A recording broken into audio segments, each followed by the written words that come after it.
మాట్లాడితే అన్న ఈరోజు పనికి మాలిన ఫ్రీ బస్సు పెట్టినారు, మా పుట్ట కొడుతున్నారు, మేము నాశనం అయిపోయినారు, వాళ్ళు ఏడుస్తూ ఉన్నారు.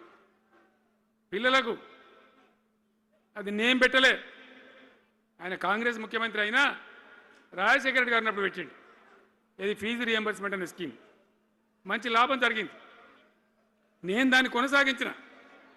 ఇలా మొత్తం బీసీలకు ఎస్సీలకు పిల్లలందరికీ ఫీజు రియంబర్స్మెంట్ రాక 10-12 వేల కోట్ల బకాయిలు పెడితే వాళ్ళు ఆగం, వాళ్ళు రోడ్డున పడరు. కోర్టుకు పోతే పిల్లల దగ్గర వసూలు చేసుకొని చెప్పి కోర్టులు చెప్తా ఉన్నాయి. వాళ్ళ గతి ఏం కావాలి? ఇప్పుడు ఎవరిని కదిలిచ్చినా ఈ రాష్ట్రంలో ఎవరిని మాట్లాడించినా, ఒక విద్యార్థిని మాట్లాడినా, ఒక రిటైర్డ్ అయిన ఉద్యోగిని మాట్లాడినా, పనిచేస్తున్న ఉద్యోగిని మాట్లాడినా, రైతాంగంతో మాట్లాడినా ప్రతి వాడు అసంతృప్తి, ఒక బాధ, మాకేదో అన్యాయం జరిగినటువంటి పరిస్థితిలో మాట్లాడుతూ ఉన్నారు. పిల్లల పాపం చదువుకునే వాళ్ళు ఉంటే వాళ్ళకి విదేశాల్లో సీట్లు వస్తే 20 లక్షల రూపాయలు ఇచ్చాం. అంబేద్కర్ పేరు మీద, జ్యోతిబా పూలే పేరు మీద ఎస్సీ పిల్లలకు, బీసీ పిల్లలకు, ఓసీలలో కూడా నిరుపేదలకు ఇచ్చినాం. ఇలా దాన్ని బంద్ పెట్టినారు, వాళ్ళు ఆగమైపోతూ ఉన్నారు. అన్నీ కూడా సర్వనాశనం చేస్తూ ఉన్నారు. అన్ని స్కామ్లు, కుంభకోణాలు, భూ కబ్జాలు. పొద్దున్న లేస్తే పేపర్ తిప్పితే బాధ కలిగేటువంటి పరిస్థితులు. సో ఈ రకంగా సింగరేణి, అద్భుతంగా ఉన్న సింగరేణి నాశనం చేసి ఇలా బొగ్గులకు స్కామ్, సివిల్ సప్లైస్ల స్కామ్, మొత్తం అని కూడా స్కామ్లు, దోపిడీ తప్ప ప్రజలకు పనిచేసే పరిస్థితి లేదు. మరి ఏం జరగాల?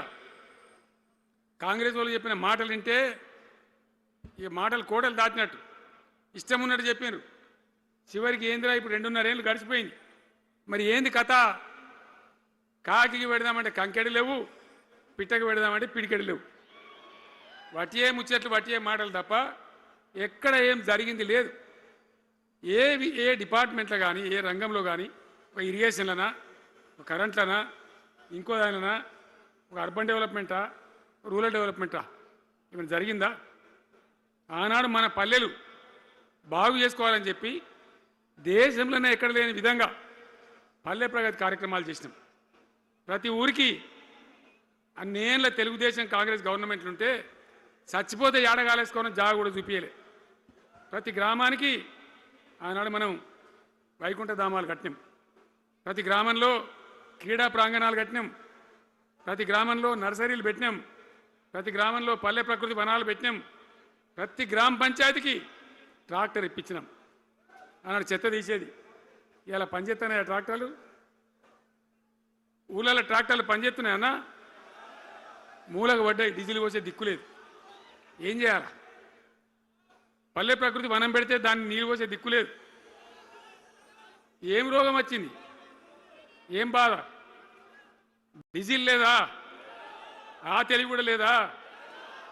ఆ రోజు నేను చెప్పిన ఆర్థిక శాఖ కార్యదర్శిని పిలిచి అవసరమైతే ఎమ్మెల్యేల జీతాలు బంద్ పెట్టుంది, కానీ గ్రామ పంచాయతీల డబ్బులు మాత్రం విడుదల చేయండి అని చెప్పిండు.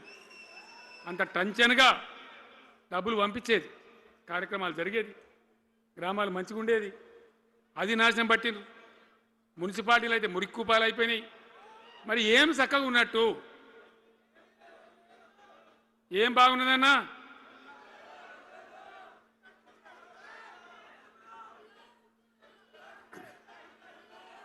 అందుకే జీవన్ రెడ్డి గారు లాంటి సీనియర్ నాయకుడు, అనుభవం ఉన్న వ్యక్తి నోటికెళ్ళి ఏం మాట వచ్చింది? కాంగ్రెస్ పోవాలి, బీఆర్ఎస్ రావాలి. ఎందుకు వస్తుందా మాట? వటిగానే వస్తుందా? బాధ్యత లేకుండా వస్తుందా? ఏది చూసినా కూడా చక్కదనం లేకపోతే, పొద్దున్న లేతే దోపిడి తప్ప ఇంకోటి లేకపోతే ఎందుకు ఈ పరిస్థితి వస్తుంది? రాష్ట్ర ఆర్థిక పరిస్థితి నాశనం, ఉద్యోగస్తులు ఆగం, రిటైర్డ్ ఉద్యోగస్తులు ఆగం, విద్యార్థుల జీవితాలు ఆగం, ఆటో కార్మికుల జీవితాలు ఆగం. ఎవడు చక్కగా ఉన్నాడు? సంతృప్తిగా ఎవరున్నారు? ఏం జరుగుతూ ఉంది? ఇది ఈ రాష్ట్రంలో ఉన్న పరిస్థితి. ఇక నేను చెప్పానంటే తెల్లారిదాకా చెప్పచ్చు. నేను ఒకటే మీద మనవి చేస్తూ ఉన్నా, ఖచ్చితంగా మళ్ళీ ఎట్టి పరిస్థితులలో ఎవరు ఏమన్నా సరే ఖచ్చితంగా రావాలి. ఇంకా ఈ అందానికి ఒకటి బోడముడ హైడ్రాన్ తెచ్చిపెట్టింది. దానికి ఆ హైడ్రాకు ఆ పిసిసి ప్రెసిడెంట్ అని ఉంటాడు ఆయన, కాంగ్రెస్ కమిటీ అధ్యక్షుడు, ఆయన నిజామాబాద్లో పోయి చెప్తుండు, హైదరాబాద్లో హైడ్రా, నిజామాబాద్ కూడా తెత్తాం బిడ్డ, నిజామాబాద్లో నిడ్రా, రేపు జగిత్యాలలో కూడా జిడ్రా అంటాడు. ఇక అది ఏం కావాలి? మొత్తం పేదల కొంపలన్నీ కూల్చుడేనా? కేసీఆర్ రాజ్యానికి వచ్చినప్పుడు 3.5 లక్షల మందికి పేదలు ఎక్కడ ఉన్నారో అక్కడనే పట్టాలు ఇచ్చినాం. వాళ్ళని ఆగం చేయకుండా పాపం గరీబోళ్ళు 3.5 లక్షల కుటుంబాలకు హైదరాబాదు చుట్టుపక్కల వేరే పట్టణాల్లో కూడా పట్టాలు ఇచ్చిన వాళ్ళని బతకనిచ్చినాం. ఇలా ఏం కూలగొట్టుడు? అది పుస్తకాలు కూడా తీసుకుని పోరాటాలు చదువుకునేటి అంతే గిరితమా?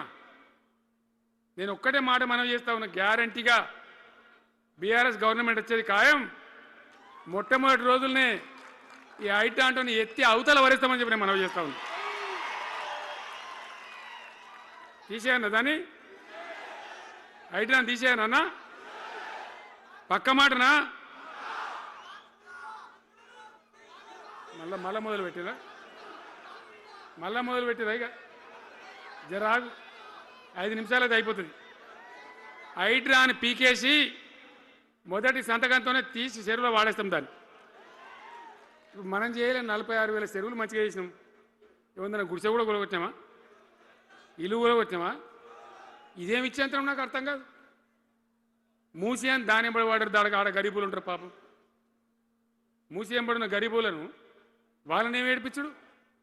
పొద్దున్న లేతే వాళ్ళు నిద్రపోకుండా, వాళ్ళ కంటి మీద కొనుక్కు లేకుండా, అది ఎవడు చేసే ప్రాజెక్ట్ అయ్యేది కాదు, పీకేది అవుతుందా? 15,000 ఇల్లు కూడా కొడతారట. ధర్మమేనా అది? ఈ రకంగా ఒకటి పనికి మాలిన హైడ్రా తెచ్చి మూసి అది చెయ్యాలి, మూసి మంచిగా చేయాల్సిందే వద్దనే వాడు అన్నాడు. అన్ని వేల ఇల్లు కూడా కొట్టడం ఎందుకు నాకు అర్థం కాదు. అలా ఏం లేదు, భూములు కబ్జా పెట్టే రియల్ ఎస్టేట్ దందా తప్ప దానిలో ఏం లేదు. మూసి ప్రజల కోసం కాదు, నగర ప్రజల కోసం కాదు, ఈజీగా చేయగలిగిన దాన్ని, మామూలుగా చేయగలిగిన దాన్ని నాశనం బట్టి దాన్ని కథం పడతా ఉన్నా. ఏది చూసినా కూడా ఒక రకమైన దోపిడీ, ఒక రకమైనటువంటి గుండాగిరి, అరాచక వ్యవస్థతో ముందుకోతున్నారు తప్ప ప్రజా సంక్షేమాన్ని కాంక్షించి ఒక్క స్కీమ్ కూడా రాలే. ఇరిగేషన్ ప్రాజెక్టులు అన్ని పండబెట్టిరు. ఏం రోగం? ఒకనాడు కాకతీయ కాలువ మీద, మన వరద కాలువ మీద మోటార్లు పెడితే ఏం కోసాది? మా శంకరెడ్డి చెప్తా ఉండే ఇంతకుముందు, 1000 మోటార్లు పెట్టుకుంటే వచ్చి కోసుకపోదురు, లారీలకు మోటార్లు ఎత్తుకపోదురు. ఇదే వరద కాలువ మీద కేసీఆర్ ఉన్న రోజులు ఎవడన్నా మాట్లాడిందా? మాట్లాడలే. చివరికి ఏం చేసింది మీరు మంచిగా వినాలి. వీళ్ళు మామూలు పని చేస్తలేరు, మన జీవితాలకే బాంబులు పెడుతున్నారు. ఆ రోజు కూడా నరేంద్ర మోడీ ప్రధానమంత్రిగా ఉండే ఆయన ఏం చేసిండు? కరెంటు మోటార్లకు మీటర్లు పెట్టాలి, నువ్వు పెట్టాలి కేసీఆర్ అని నా మీద ఒత్తిడి. నేను చెప్పిన నా పానం పోయినా సరే, చచ్చినా సరే నేను మీటర్ పెట్టా అని చెప్పింది.